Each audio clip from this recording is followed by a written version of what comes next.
sentais interpellée par le fait que certaines œuvres de mon grand-père sont ici. Lui, j'avais toujours un lien proche avec lui. J'étais heureuse pour participer à sélectionner les œuvres pour la collection permanente inuit ici.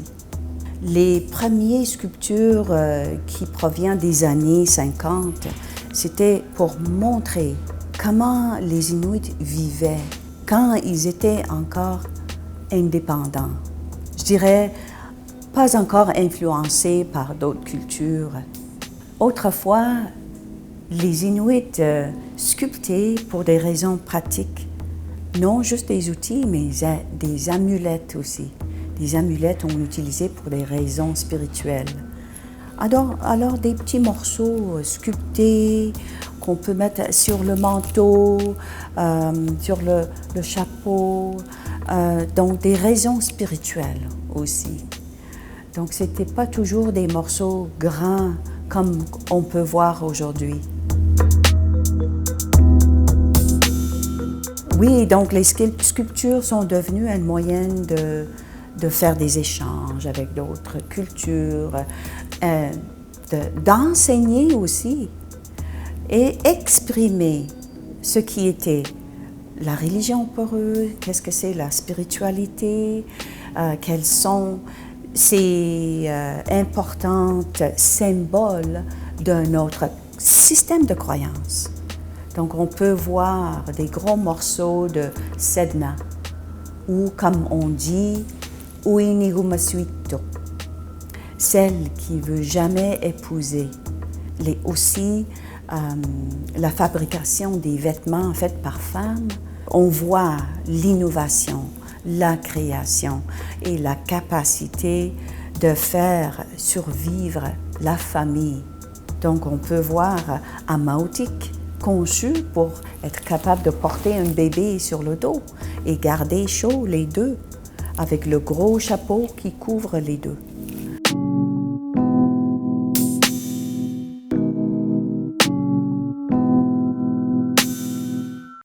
Les sculptures sont conçues pour enseigner, mais passer aussi nos légendes, de création, de légendes sur les animaux qui sont devenus des humains. Donc des éléments qui sont basés sur vraiment nos valeurs, nos croyances.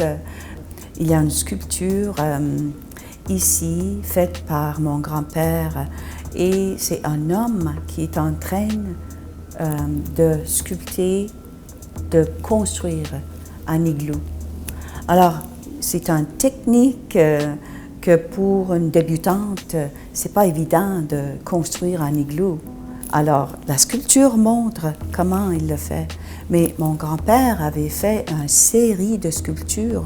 Par la suite, il y a une autre sculpture ici où l'homme a eu le phoque. L'homme debout, dessus la glace, se prépare pour tirer le phoque. Ça prend de technique aussi de le faire parce que le poids de phoque est gros, hein? Il est gros. Ça ne doit pas être facile de tirer un phoque, mais ça prend une technique de faire tout ça. James Houston est venu à Inuktitut, à Puuvirniitu et à Salluit, au Nunavik. Il a encouragé les Inuits de continuer de créer des sculptures. Quand lui a amené ces sculptures qu'il a achetées des Inuits ici à la Guilde, les gens du Sud disaient « Wow, quelle belle découverte!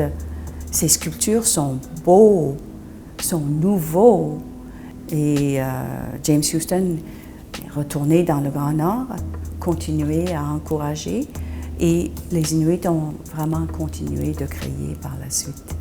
Il y avait des maladies introduites par les étrangers. Il y avait la pauvreté à l'époque, dans les années 30, dans les années 40, les caribous ont disparu.